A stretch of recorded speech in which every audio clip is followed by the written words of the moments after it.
भानपुर के तीन रास्तों को भूतिया चिड़िया की आत्मा के तीन रास्ते बोला जाता था, क्योंकि यहाँ सूरज ढलते ही भूतिया चिड़िया की आत्मा तांडव किया करती थी। सूरज ढलने के बाद अगर इन तीन रास्ते पर कोई भी दिखाई दिया तो वो उसे घसीट घसीट कर मार डालती। एक बार की बात है, कड़कनाथ सेठ का पोता कालू गाँव आया था।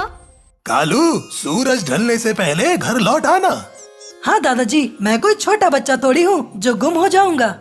इस गांव में छोटे बच्चे नहीं बल्कि बड़े पक्षी गुम हो जाते हैं। पिछले हफ्ते तेरे बंटी चाचा गायब हो गए थे। गांव के बाहर जो तीन रास्ता है वहाँ एक भूतिया चिड़िया की आत्मा रहती है और सूरज ढलने के बाद वहाँ तांडव कर रही है। वो पक्षियों को मारकर उनकी लाश तीन रास्ते पर छोड़ देती है। आज तक कोई ऐसा पक्षी नहीं है जो तीन रास्ते से जिंदा लौट कर आया हो।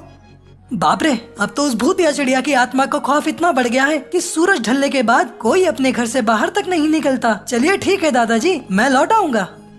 सारा दिन कालू गांव घूमता रहा। वो उस तीन रास्ते पर भी गया जहां उसे अजीब महसूस होने लगा, पर कालू सूरज ढलने से पहले बाकी गांव वालों की तरह वो घर लौट आया। अगला एक हफ्ता कालू ठीक समय पे घर लौट आता था। आज कालू शहर जाने वाला था।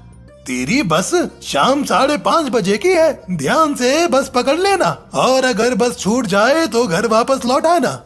लगभग 5 बजे कालू दादाजी के घर से निकला। रास्ते में उसका पैर एक गड्ढे में फंस गया।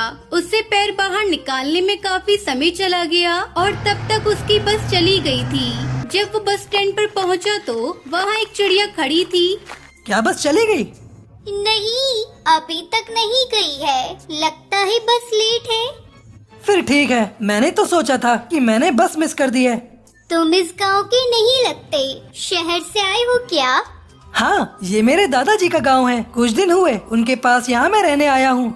तुमने भूतिया चिड़िया की आत्मा के बारे में नहीं सुना क्या? सुना तो है कि सूरज ढलते ही वो इस तीन रास्ते में आ जाती है और सभी पक्षियों को मार देती है, और वो भी तड़पा तड़पा के मारती है उन्हें। हाँ, मुझे तो भूतिया चिड़िया की आत्मा की पूरी कहानी पता है।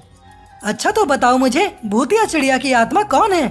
काफी साल पहले एक चिड़िया थी, टूनी। वो गांव के बाहर काम करने जाया करती थी। उसे रोज आते जाते देर हो जाती थी। एक दिन कुछ लुटेरों ने अकेली टूनी को उस तीन रास्ते पर देख लिया और उसके साथ बहुत बुरा किया। टूनी ने खुद अपनी जान दे दी और तब से वो भूतिया टूनी चिड़िया की आत्मा बन गई। ये सब तो मैं समझ गया, लेकिन वो भोले भाले गांव वालों को क्यों मारती है?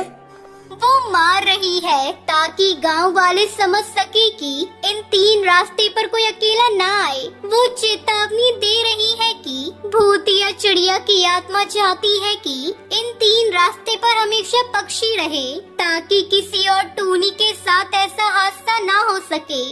पर ये सब तुम्हें कैसे पता? कालू के ये पूछते ही उस चिड़िया का रूप बदल गया और वो हंसने लगी।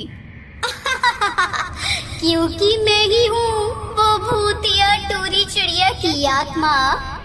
उसको देख कालू डर गया और गांव की ओर भागने लगा। वो उसके पीछे पीछे भाग रही थी। बचाओ, कोई मुझे बचाओ, बचाओ, बचाओ। कालू भागते भागते अपने दादाजी के घर गया और जोर जोर से दरवाजा खटखटाने लगा। अपने पोते की आवाज सुनकर कड़कनाथ ने दरवाजा खोल दिया। कालू अपने दादा को बता ही रहा था कि वो भूतिया टूनी चिड़िया की आत्मा दरवाजे पर आई और कालू को घसीटते हुए ले जाने लगी। टूनी, छोड़ दे मेरे पोते को। मैं तुझसे भीख मांग रहा हूँ। तेरे तीन रास्ते में मैं मंदिर बनवाऊंगा और शाम होते ही वहाँ भजन करता बैठा रहूंगा पूरी जिंदगी भर। ये वादा रहा मेरा, पर छोड़ दे उसे। पक्का करोगे ना? तुम अपनी बात से मुकरोगे तो नहीं? अगर तुमने धोखा दिया तो मैं तुम दोनों को जान से मार दूंगी।